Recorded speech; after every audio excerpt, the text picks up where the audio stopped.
Like I always say, this review of Dragon Ball Super is sponsored by our friends over at Verve. And now on Verve, you can watch not only Dragon Ball Super subbed and dubbed Yu Yu Hakusho, but Verve just added One Piece. That's right, you can watch One Piece on Verve. But it's not just anime. Verve has all kinds of live action movies and content from various different content creators all over the web and all over media, and it works on all your devices, and they're always adding new stuff to the platform. Check it out, the link is in the description. I'll tell you what, y'all, it's crazy that we've only got a handful of episodes left before Super comes to an end, and we're still getting huge news updates and huge new developments pretty much every day. Obviously, earlier today, and really for the past 3 days or so, I have been covering a lot of the news coming out, including Bulma's VA replacement, Goku's new transformation coming up in Super, and all these different things, the game updates. So, if you are late on the news, just go to my channel, or obviously you're already on it, most of you are. Go to the video section and check it out, because there's a lot of news, a lot of theory debunks and explanations. But anyways, we're talking about Super episode 128. Let's get weebish here. Ketakai Gori, Saigo Made Vegeta Chiru, which translates to Noble Pride to the End. Vegeta falls. Oh boy. Last week we saw Android 17 self-destruct, and he did it in an attempt to save Goku and Vegeta from getting tossed out, and actually wound up dying. He died, folks. That's kind of a trip. But as a result of that, Goku and Vegeta are allowed to continue their struggle against Jiren, the final member of Universe 11. And like I said a few minutes ago, I did do a video explaining 17's explosion, self-destruct, and how he was able to do it and how it works. And I'll go more in-depth on the androids later on in a few months, because I've got a really good in-depth video about the androids coming out. Look forward to that in the future. But I want to focus on 128 here, because 128, I mean, look, we have got a lot to discuss. This was one of the most emotionally heavy episodes of Super, and I think one of the best written episodes as far as themes, as far as characters go, as far as what Dragon Ball is really about, and who Goku and Vegeta are as people versus who Jiren is. This episode was such a breath of fresh air compared to the past few weeks. Like, this is the episode that I've really been waiting for here, because we got so much insight, and there's so many great things that happen, and so many great moments here that are going to be memorable. And honestly, after seeing this episode, I'm actually really bummed out, more so than before, that Super's ending. Like I said, we have a lot to talk about. So the first half of this episode was all about Vegeta, and the second half of this episode was all about Goku and Jiren. And it's interesting because really the first half of the episode paved the way for the second half. Now you're probably wondering, well, yeah, I mean, that's normal, but it made a lot of sense to me thematically. I had some issues with the episode, like storyboarding and things like that, that were a little bit kind of wonky. Just little things here and there that are, in my opinion, nitpicky.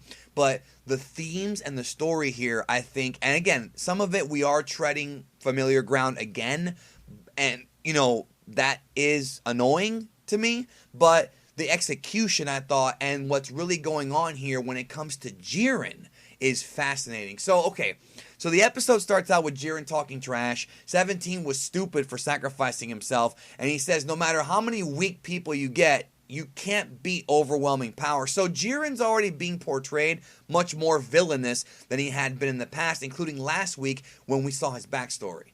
Jiren is now coming off not really like an evil doer, that's not it, but he's coming off like having completely different philosophies on life than Goku. And I think that is, we're going to talk about that really in depth a little bit later on in this review, because I love where they're going with this. So Vegeta tries to transform, but he can't. He is now legit out of power, so he tries to fight Jiren in base out of pure will. He's swinging at Jiren. Jiren's just blocking everything with ease. He knocks Vegeta to the ledge. Piccolo says that he's surprised that Vegeta could even last this long. But Vegeta has a flashback at this point, and he starts thinking about Kaba during the Champa tournament. Then we see more flashbacks of Vegeta and his family from Super. We see Bulma, we see Trunks, we see Bra, aka Bulla, his daughter. He's thinking about his family. In this episode, I said it earlier today, but I want to reiterate, Hiromi Sudu, who unfortunately passed away in November, she does portray Bulma here. This is all pre-recorded audio from earlier episodes of Super that she did. And I think the passing of Hiromi Sudu really makes this episode hold extra emotional weight. At least if you're a hardcore Dragon Ball fan and really somebody who has been listening to Hiromi Sudu, a lot. Like, especially if you grew up on the Japanese version or if you used to watch it or even in Super. It doesn't matter when you started watching the show. It's still something that should resonate with most people because she really is dead. The voice actress is gone, and here we're seeing Bulma sort of in Vegeta's brain, almost like Bulma did pass away. Even though the character of Bulma did not die, I can't help but feel a little bit weird, feel a little bit touched that Hiromi Sudu was, in a weird way, sort of tributed here, in a weird way. And I wonder how Ryo Horikawa felt when he was recording these lines in the studio. It's going to be crazy. So, of course, Vegeta gives a speech about underestimating him. This is, again, we're treading the same water here. We've seen this before from Vegeta many, many, many, many times. He goes for a big right hand. Jiren dodges, counters with his own right hand. Vegeta goes down. Now he's got a black eye, swollen shut. Goes in again. Jiren eats him up with shots using pure Western boxing here. This is pure Western boxing. He is clubbering Vegeta with shots, and he's obviously not even hitting him as hard as he could because if so, he'd break him. Then he even chops Vegeta, which I thought was interesting. And Vegeta remarks about how his body was being pulverized, and Jiren just keeps telling him, you have no chance, you have no chance. So Jiren powers up his fist and then rocks Vegeta into these like floating rocks from the stage. And it's like he's dangling over the edge on this floating rock, but he's not out yet. His leg is still hooked on it. Vermouth even asked the Grand Priest about it, and he says, no, he's not out yet. He's not completely out. And then we have more visions of Bulma. He hears her voice. He sees her. Bulma says, hang in there, Vegeta. Hang in there, Vegeta. And this motivates him to get up. Now, when I had first heard the spoilers for this episode, I thought what they were going to do was they were going to have Vegeta fight Jiren while Goku, heals up, right? And then kind of let Goku take over from there. That's not what they did, and I was happy they didn't do that, right? What happens is Vegeta gets up, goes again for a right hand, misses, thinks more about Bulma. Again, lots of emotional weight because of Sudu's passing. He does a final flash, nothing. Vegeta goes in for a punch. Jiren grabs him by the fist. Now, here's where things get crazy. This is where the episode really, really is going to be memorable, I think. Vegeta gets hit and he's on his way out. He is on his way out of this thing, and he cries. Like, tears come out of Vegeta's eyes. And the tears that come out of Vegeta's eyes, let me tell you why this is such an important moment for Dragon Ball, for Vegeta. This is a huge moment. You have to understand where I'm coming from with this. Please understand where I'm coming from. When Vegeta cried, right, the last time we really saw Vegeta cry like this was when Frieza was going to kill him. And the reason why he cried during that moment on Namek is because he realized that he was not the guy. He was not the guy to beat Frieza. Goku was the guy to beat Frieza. That's the story of Vegeta's character arc on Namek. He thought about all the things that Frieza did bad to him and how it wasn't so much that he was abused by Frieza, but he wanted to be the Super Saiyan. He wanted to be the guy, and he wasn't the guy. This, however, is different. This Vegeta is crying for a different reason, and I'll tell you why I know that. As he's flying out, he throws a piece of energy at Goku, like yellow energy, and Goku gets it. So this is Vegeta's last bit of energy right here, and Goku gets up. So this is Vegeta's last energy. It was kind of similar to what Frieza did to Goku in this arc and what Goku did to Frieza on Namek, where you can heal someone with energy, but it may have also been a more traditional energy donation, like in the first Broly movie, when they all gave Goku energy. Or actually even when Piccolo gave Goku energy in the Lord Slug movie. It could be either one of those, but what made this resonate with me so much is the fact that this was not Vegeta crying because Goku was better than him and because he wasn't the guy to beat Frieza. That's not what this was. This was Vegeta accepting that Goku and trusting Goku, trusting in him that he's the only hope. Like this time, Vegeta selflessly gave to Goku. And it's similar to what happened in the Broly movie, but again, this had more weight. This had much more weight. Really cool stuff here. It's almost like at this point, Vegeta no longer even cares about being... I mean, he still wants to be the best, obviously. But at this point, Vegeta had to do what he had to do. And if it means that he's not the guy to beat Jiren, then so be it. He has to play his part. And guess what, folks? He played his part. Symbolically. Listen to what I'm saying. Symbolically, Goku is now taking Vegeta's place here. He's fighting for Kaba, fighting for Bulma, who of course is one of his oldest friends. And for everybody else on Vegeta's behalf, which I think is incredible. So Goku goes blue. We go to commercial break. We come back. Vegeta is eliminated, ladies and gentlemen. Vegeta is out. Krillin and them quickly give him a senzu. He's not dead. Whis even comments about him being okay, which shows that Whis actually cares about Vegeta's well-being. It really is too bad that Super's ending because they're going in a direction I actually wanted them to go in. So again, it's Goku versus Jiren now. Now, as of right now, there is no mention of Frieza anywhere. They didn't say he's eliminated. They didn't say he's dead. He is in that arena somewhere. So Goku goes blue, or Goku's in blue. He goes at Jiren, and Jiren isn't even remotely hurt. He starts using teleportation, but Goku gets caught with an elbow right to the solar plexus and gets sent into a rock, and he loses blue just like that. Jiren just, that's it. So all that energy he got from Vegeta didn't really do much in this instance, right? But there's more coming. So at this point, it's over. Jiren should just pick up our boy and toss him out. And Jiren's like, is that your current limit? And Goku says, Vegeta and the others have left everything to me, so I cannot lose. We're going to discuss that in a minute. I want to break that line, okay? Because there's actually a big thing going on here with that. Nozawa's performance here is incredible. Nozawa is a legend. And if you disagree, that is a wrong opinion, fam. She is incredible here. Goku goes in base at Jiren like Vegeta. This is pure will.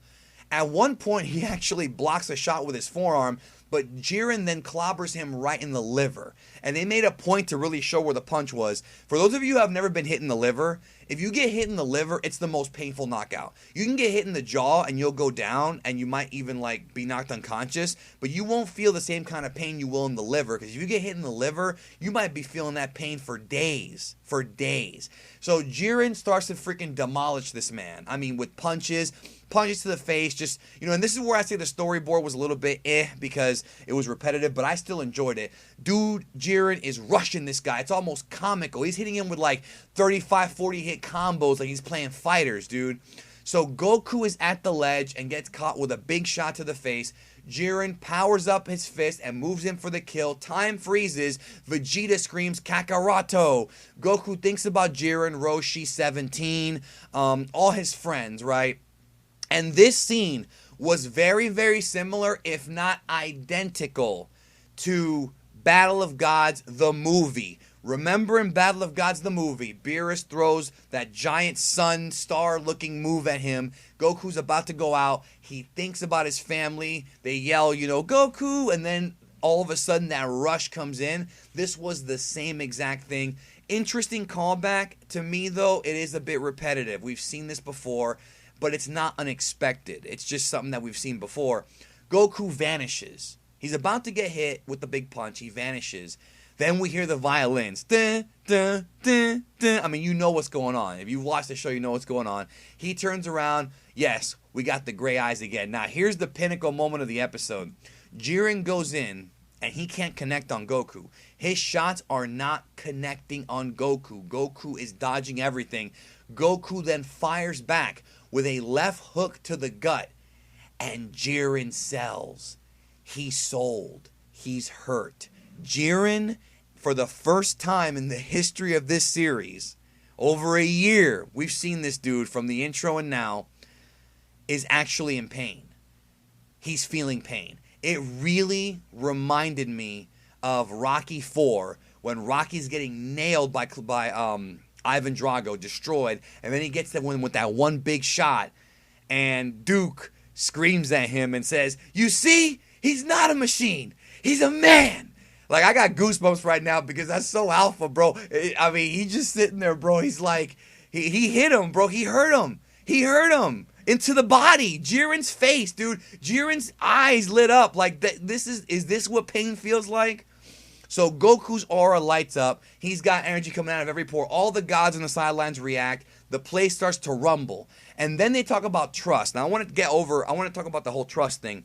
I love this. So the theme of this episode and Vegeta, Goku, and Jiren is trust. People are trusting Goku here. Beerus is trusting him. Goku's friends, Vegeta, they are trusting him to get the job done. But Jiren doesn't believe in trust. He says it a few times in this episode. He's all about himself because he couldn't trust his own friends. And at the same time, you have to understand, he's not wrong. Like, Jiren's life has been tremendously painful. His own friend stabbed him in the back. He can only trust himself. You know, all the other Pride Troopers, they failed him. They're out. They've been eliminated. He's the last one for his universe. Think about this. It is down to Goku and Vegeta. And Goku, what's motivating Goku to fight this guy and beat him is the trust from his friends. And what's motivating Jiren to fight Goku is that he can't trust anybody but himself. Damn, that's freaking good. I would have never believed it. I would have never believed they'd explore something like this. And it might not seem like a big deal to some, but it's a big deal to me. Because as a person, I have a lot of trust issues that I've been trying to get over, that I've had since I was a kid for various reasons. No, I didn't. My parents were not killed by a mysterious, shadowy figure. That's not what happened. But it resonates with me that I want to be more like Goku, but I end up being kind of like Jiren in the way I perceive the world. This is deep for me. This episode resonated with me. If it did not resonate with you, that's fine. We're all different people. We have different backgrounds. That's cool. It's cool. This hit me because they're both fighting to save their universes, but Jiren's whole thing is, I'm going to do it myself. I can't even count on anybody else. And Goku says it's backwards for Goku. It's like, I got to do it because they're counting on me. I like this episode, dude. I liked it. 2 minutes left in the Tournament of Power, and guess what's going on next week? Yep, Goku Blanco. I think it's more silvery, but in the next episode preview, Goku indeed is white. Or gray, whatever. Mastered Ultra Instinct is coming next week as the big final. Not next week. There will not be a Dragon Ball Super next week. It's taking a 1 week hiatus. It's going to be coming back in March, okay? But when it comes back in March, next episode, Goku versus Jiren, Ultra Instinct with Goku finally achieving that mastery, which is the form that we saw revealed with the silver hair. So that's coming up soon. This was a thumbs up episode to me. Let me know in the comments if you agree. If not, it's cool. Like, you don't have to agree with me, but I have so much to discuss about this episode in the coming days. I want to watch it again and again and again, see if there's anything I missed. I probably missed something. I'm not perfect. I miss stuff all the time. But the trust thing and what happened with Vegeta crying and all this was such a what a great episode. This was great. This was a great episode. I loved it. I didn't love the last few weeks. They had issues. There were problems. There were things that irritated me. This one I loved. I loved it. It hit me. It resonated. But I think I loved it because it resonated with me. Because this is, man, I can't believe they actually did something this nice. Anyways, Verve, you can watch Super on there. We talked about it. One Piece is on there. They're trying to get more stuff too. There's a lot of discussions about what they're going to add to the platform. So One Piece, Naruto, and Dragon Ball are on there, Super. So you've got the trinity of current shonen. And you've also got other stuff like My Hero and Black Clover and Yu Yu Hakusho. I know some folks want to watch Yu Yu Hakusho again. It's on Verve. The link is down below in the description. Thank you guys. I will talk to y'all soon. Because I can talk about this episode all night. And I might talk to you later.